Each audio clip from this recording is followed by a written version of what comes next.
Hey guys, LevelCap here. Today I have an episode of Mailbox, a series where you guys, the viewers, get to ask me any and every question you can think of. I will look through the questions you post in the comments below and pick some of the top rated ones to answer on the next episode of Mailbox. The first question today comes from Virulent Walrus. He says, "Hey LevelCap, what's your original inspiration to start on YouTube? And what tips would you give to new producers on YouTube?" My main inspiration for getting into YouTube was to try and provide some content that nobody else was providing for the Battlefield games. There was a ton of content out there for Call of Duty, maximizing your gameplay, getting as good at the game as you possibly could, and there was very little stuff on how to be better at Battlefield. Now, this was before Battlefield 3, so there was only Bad Company 2, which really wasn't very popular on YouTube, but all the same, there just wasn't a lot of instructional videos on like what guns to use in what situations, how to be better in vehicles, just basic tactics, how to improve your game. And I thought, you know what, I can fill this niche, and so that's what I focused on, just instructional videos, how to improve your game, because that's what I wanted to see, and since nobody else was providing it, I decided why not get into it myself. Now, if you're looking to get into YouTube, and I know a lot of you guys are, I get messages every single day saying, check out my video, check out my channel, you know, please let me know if you have any tips or anything on here. You know, there's a huge amount of people that are interested in it because, you know, what's cooler than playing video games for a living? I understand the allure to it, and I sort of had a more naive allure to it when I got into it in the first place. It's a huge amount of work. Let's just get that out there right away. Like, if you're working a 40-hour week and you're not having that much fun, you're thinking, oh man, wouldn't it be so much better if I were a YouTuber? Well, I hope you're okay with working 60, 70, even 80-hour weeks, because that's what you're going to need to do. Especially if you need to go on vacation. Other jobs have vacation time that you can acquire. On YouTube, if you want to take a week vacation, you have to cram an extra week's worth of work into the week before you go on that vacation. So not only do you have a huge time commitment, but that is all self-motivated time commitment. You don't have a boss. You're the only one making yourself do that. So if you're not good at self-motivation, then YouTube is probably something that's not right for you. Okay, so my biggest tips for getting into YouTube in terms of making good content, getting people to watch your content. Everybody's always thinking that I'm posting on some sort of special site and all this and marketing in weird ways. It has a little bit to do with how you market your site. And I mean a little bit, like 5 to 10% of your views are dependent on how you market. What it really comes down to is making content that people want to watch. And when you make your video, think to yourself, why should somebody watch my videos over somebody else? Look at the bigger YouTubers in the games that you're covering and think, are my videos better than this person, or do they provide something new and interesting that they're not providing? You have to bring something new to the table. If you just copy somebody else's channel, then you're going to be directly competing with their content, and it's going to be very hard to get views. Another big part of doing well on YouTube is having inspiration, being true to your cause. I love Battlefield 3. I think a lot of you guys can see that from my videos, from the fact that I can still play it every single day and I still enjoy playing it every single day. And that, I think that shows in my videos a lot. You guys like playing Battlefield. You want to watch somebody who really likes playing Battlefield. Don't just try and get into YouTube because you like the idea of playing video games. You actually have to be into what you're doing. I see some channels out there that have great production quality, good ideas for their videos, but they just lack that inspiration behind it. Try not to be inspired by the idea of just making money and being successful. Be inspired by the games that you play. People will see that. And my last tip for YouTubing, if you really are serious about getting into it, is being consistent. Put out videos regularly. Find a schedule that works for you. Let your subscribers get used to that schedule. Let them expect content from you, and they will come back and watch your new videos. If you've just got a random schedule that's all over the place, or you randomly take a week off, you're going to lose people who are watching your channel. They're going to think, oh, you know what, he took a week off, he's gone forever, or maybe he's not gone forever. You got to keep your fans in touch, and you got to keep them entertained constantly. You know, if you need to take that vacation, make sure you got videos to span that time frame. It's a lot of work, but consistency is a huge part of it.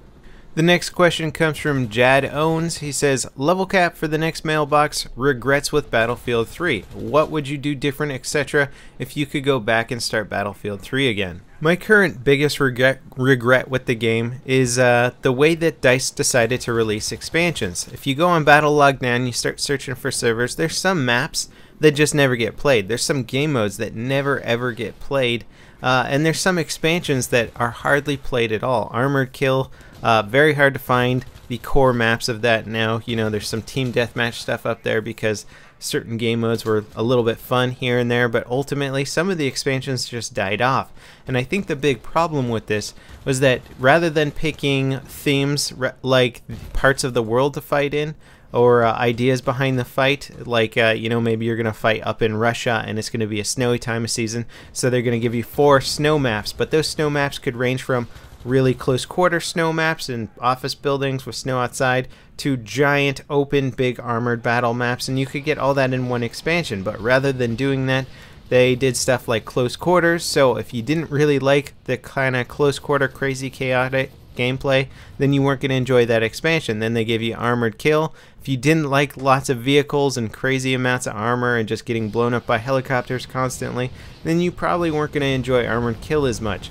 They didn't do a lot of something for everyone in this expansion, so I think they could have made the expansions a bit more impactful and fun if they had themed it differently. I think that was a big mistake. Now, I could go on for years about what I think DICE did wrong with Battlefield 3. It's still a great game, but they did make a lot of poor decisions, and I'm just going to focus on, I think, what is possibly one of the most important ones, and that was taking off key bug support on Battlefield 3 and shifting most of the dev team over to their next title, because still today there's a huge amount of bugs in Battlefield 3. The game crashes all the time for me when I alt-tab, so I just try not to alt-tab the game.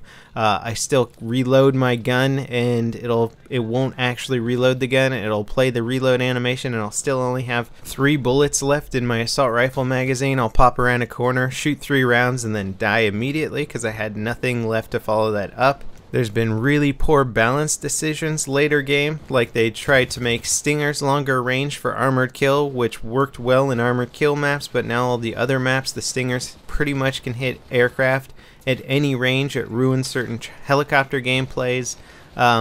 Mortars, they made those unusable in certain spawn areas, and they haven't shown you where you can and can't deploy mortars. There's been a lot of sort of like band-aid fixes that have been bad decisions in Battlefield 3, and it's kind of gummed things up and made it look really unpolished when it comes down to just the basic mechanics of the game and bugs and all that kind of stuff. And the game really could have used a lot more dev time pre-launch and post-launch, and it just didn't get that. And I really hope that the next title uses the same engine and gets a huge amount of polish this time around, because I'm sick of bad balance decisions and bad bugs ruining what would otherwise be an excellent game. The next question comes from Danny Bune. He says, "Hey LevelCap, today when I was playing Battlefield 3, I was thinking of Battlefield 4 and how it's going to be. Suddenly a great game mode came up in me. It was that there were 2 carriers, a Russian and American, and 2 teams need to destroy 3 tactical positions on the enemy's carrier, the engine, the cannons, and the bridge. When that happens, the team with the carrier has been destroyed, loses. What do you think of this game mode?" Well, it sounds to me like you have described Titan mode from Battlefield 2142. Sure, it was in the future, and instead of having carriers, you had sort of hover carriers. They did still have aircraft that spawned on them, and you had to destroy key objectives on each carrier.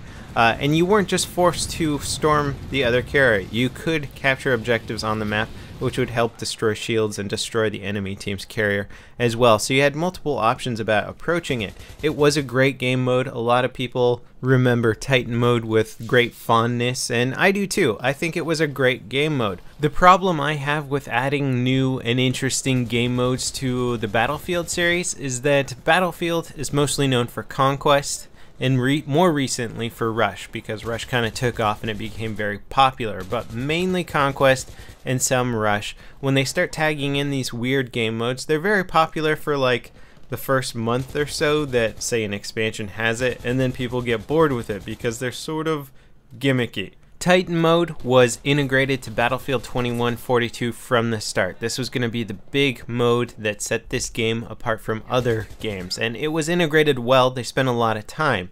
I feel like Conquest and Rush should be very much focused on in in the current Battlefield series.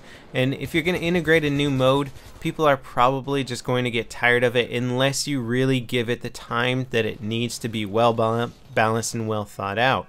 So I'm less a fan of tagged on game modes and more a fan of core game modes that are really sort of essential to the game itself. So if you were going to do some sort of carrier mode like that, I think it would have to be really implemented from the start and refined and well balanced. Otherwise, it's just going to sort of be a flash in the pan. People are going to like it for the first month and then just drop it. Nobody's ever going to play that game mode again. So that's it for this episode of Mailbox. Thanks for leaving your questions last week. There was a lot of really good questions, many of which I didn't get around to. So please repost your questions if you thought they were good ones, and upvote ones that you would like me to answer for the next episode of Mailbox. Thanks for watching, guys, and I'll see you next time. This is LevelCap signing off.